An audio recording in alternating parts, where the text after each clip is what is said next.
안녕하세요. 건강하게 100세를 넘어서 오직 시니어를 위한 정보만을 다루는 시니어 서포트입니다. 오늘은 류마티스 관절염에 대해 알려드리려고 합니다. 오늘 영상은 특별히 끝까지 꼭 보셔야 합니다. 왜냐하면 류마티스 관절염의 초기 신호를 놓치시면 관절 변형과 장애로 이어질 수 있는데, 이 영상에서 정확한 증상 구분법과 조기 발견 방법을 알려드릴 예정이기 때문입니다. 또한 의학적으로 검증된 예방법과 염증을 줄이는 음식들, 그리고 일상에서 바로 실천할 수 있는 관절 보호법까지 모든 정보를 담았습니다. 어르신들, 오늘 아침에 손가락이 뻣뻣하고 주먹이 잘 쥐어지지 않으셨나요? 나이 들면 다 그런 거지라고 생각하며 넘어가셨을 수도 있겠죠. 하지만 이런 증상들이 단순한 노화가 아닐 수 있거든요. 실제로 제가 만난 63세 김모 어르신의 이야기를 들려드릴게요. 6개월 전부터 아침에 일어날 때마다 손가락이 뻣뻣해서 단추를 채우기 어려웠다고 하세요. 처음에는 나이 들어서 그런가 보다라고 생각하셨죠. 그런데 점점 증상이 심해져서 젓가락질도 어려워지고 무릎까지 아프기 시작했어요. 결국 병원에 가보니 의사가 류마티스 관절염이 상당히 진행되었습니다. 6개월 전에 오셨으면 훨씬 좋았을 텐데요 라고 하셨습니다. 류마티스 관절염은 단순한 관절통이 아닙니다. 우리 몸의 면역체계가 자기 자신의 관절을 적으로 여기고 공격하는 자가면역 질환이에요. 치료 시기를 놓치면 관절이 영구적으로 변형되고 심한 경우 장애까지 이어질 수 있습니다. 더 무서운 건 관절뿐만 아니라 폐, 심장, 혈관까지 영향을 줄 수 있다는 점입니다. 어르신들의 건강 정보를 지속적으로 받아보시려면 지금 바로 구독 버튼과 좋아요 버튼을 눌러주세요. 알림 설정까지 해두시면 새로운 건강 정보를 가장 먼저 받아보실 수 있습니다. 대한민국에서만 약 50만 명이 류마티스 관절염을 앓고 있습니다. 전체 인구의 약 1%에 해당하는 상당한 규모예요. 특히 여성에게 남성보다 3배에서 4배 더 많이 나타나고 60세 이후에도 새로 진단받는 어르신들이 많습니다. 가장 무서운 점은 류마티스 관절염이 단순히 관절만 공격하는 게 아니라는 사실입니다. 자가 면역 질환이기 때문에 우리 몸의 여러 장기를 동시에 공격할 수 있어요. 실제로 환자의 40%에서 폐 합병증이, 30%에서 심혈관 합병증이 발생합니다. 류마티스 관절염 환자의 심혈관 질환 발생률이 일반인보다 50% 이상 높다는 연구 결과도 있어요. 또한 환자의 평균 수명이 일반인보다 10에서 15년 짧다는 통계도 있지만, 조기 진단과 적절한 치료로 이런 위험을 크게 줄일 수 있습니다. 류마티스 관절염의 대표적인 증상들을 알려드리겠습니다. 첫째, 아침 기상 시 손가락이 뻣뻣하고 붓는 조조강직입니다. 잠에서 깨자마자 손가락이 굳어서 주먹을 쥐거나 펴기 어려운 상태가 30분 이상 지속됩니다. 단순한 관절염은 움직이면 금세 풀리지만 류마티스 관절염은 한두 시간까지도 뻣뻣함이 계속됩니다. 둘째, 관절이 대칭적으로 아픕니다. 오른쪽 손목이 아프면 왼쪽 손목도 아프고, 오른쪽 무릎이 아프면 왼쪽 무릎도 아픈 시기예요. 주로 손목, 손가락 관절, 발가락 관절, 무릎, 발목 순으로 침범됩니다. 셋째, 관절 주변에 붓기와 열감이 나타납니다. 염증으로 인해 관절 주변이 뜨거워지고 빨갛게 변하면서 만져보면 물렁물렁한 느낌이 납니다. 넷째, 전신 증상들입니다. 피로감이 심해서 평소보다 훨씬 쉽게 지치고 미열이 계속되기도 해요. 체중이 이유 없이 감소하고 식욕도 떨어집니다. 다섯째, 치료가 늦어지면 손가락이 새끼발가락 쪽으로 휘거나 손목이 아래쪽으로 꺾이는 변형이 나타날 수 있어요.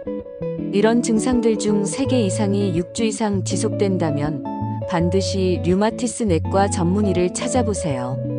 류마티스 관절염의 주요 위험 요인들을 알려드릴게요. 첫째, 유전적 요인입니다. 가족 중에 환자가 있다면 위험도가 두세 배 증가해요. 둘째, 흡연입니다. 흡연자의 발병 위험이 비흡연자보다 두세 배 높습니다. 셋째, 여성 호르몬의 변화, 특히 폐경기를 거치면서 발병할 수 있어요. 넷째, 스트레스와 면역력 저하. 다섯째, 비만도 위험 요인입니다. 예방법을 말씀드리겠습니다. 첫째, 규칙적인 운동입니다. 수영, 걷기, 스트레칭 등 관절에 무리가 가지 않는 운동을 주 3회, 한 번에 30분 정도 하세요. 둘째, 반드시 금연하세요. 셋째, 적정 체중 BMI 25 미만을 유지하고. 넷째, 스트레스 관리를 위해 충분한 수면과 명상을 실천하세요. 다섯째, 정기 검진으로 조기 발견에 힘쓰세요. 염증을 줄이는 음식들을 소개하겠습니다. 첫째, 오메가3가 풍부한 생선입니다. 연어, 고등어, 참치 등을 주 2, 3회 드세요. 오메가3는 강력한 항염 효과가 있어서 관절 염증을 줄여줍니다. 둘째, 항산화 채소들입니다. 브로콜리의 설포라파는 연골 파괴를 막아주고 시금치는 비타민 K가 풍부해서 뼈 건강에 도움이 됩니다. 토마토의 리코펜도 염증을 줄여줘요. 셋째, 견과류입니다. 호두의 오메가3, 아몬드의 비타민 E가 항염 효과를 냅니다. 하루 한 줌 30g 정도가 적당해요. 넷째, 항염 향신료들입니다. 강황의 커큐민, 생강의 진저롤, 마늘의 알리신이 모두 염증을 줄여줍니다. 다섯째, 올리브오일과 녹차도 훌륭한 항염식품입니다. 반대로 피해야 할 음식들도 있습니다. 가공식품, 튀긴 음식, 설탕이 많은 음료, 과자류는 염증을 악화시킵니다. 알코올과 너무 짠 음식도 피하세요. 일상생활에서 관절을 보호하는 방법들을 알려드리겠습니다. 아침에 손이 굳을 때는 40에서 42도의 따뜻한 물에 5에서 10분 담가두세요. 그 다음 손가락을 천천히 구부리고 펴는 동작을 반복하면 관절이 부드러워집니다. 온열 패드나 찜질팩도 도움이 되지만 15에서 20분을 넘기지 마세요. 관절 보호를 위한 보조기구를 사용하세요. 손목 보호대, 무릎 보호대가 도움이 됩니다. 굽이 낮고 쿠션이 좋은 운동화를 신으세요. 일상생활 요령도 중요합니다. 무거운 물건은 손가락으로 잡지 말고 팔 전체로 끌어안듯이 들고, 문을 열 때는 손목을 비틀지 말고 몸 전체를 이용하세요. 계단보다는 엘리베이터를 이용하고 설거지할 때는 따뜻한 물을 사용하세요. 수면 환경도 중요합니다. 중간 정도 탄성이 있는 매트리스와 적당한 높이의 베개를 사용하세요. 스트레스 관리를 위해 깊은 호흡법을 익히시고 독서나 음악 감상 같은 취미 활동도 도움이 됩니다. 가장 중요한 것은 약물을 규칙적으로 복용하고 3개월에서 6개월마다 정기 검사를 받는 것입니다. 정리하겠습니다. 류마티스 관절염은 전신 건강을 위협하는 자가 면역 질환이지만 조기 발견과 적절한 치료로 일반인과 거의 비슷한 삶을 살 수 있습니다. 가장 중요한 것은 조기 발견입니다. 오늘 알려드린 증상들이 6주 이상 지속된다면 주저하지 마시고 류마티스 내과를 찾아가세요. 생활습관 관리도 치료만큼 중요합니다. 규칙적인 운동, 금연, 체중 관리, 항염 식단을 꾸준히 실천하세요. 무엇보다 혼자서 끙끙 앓지 마시고 가족의 도움을 받으며 의료진과 적극적으로 소통하세요. 긍정적인 마음가짐으로 적절한 치료와 관리를 받으면 여전히 활기찬 노후를 보낼 수 있습니다. 어르신의 건강한 관절과 행복한 노후를 위해 오늘부터 실천해보세요.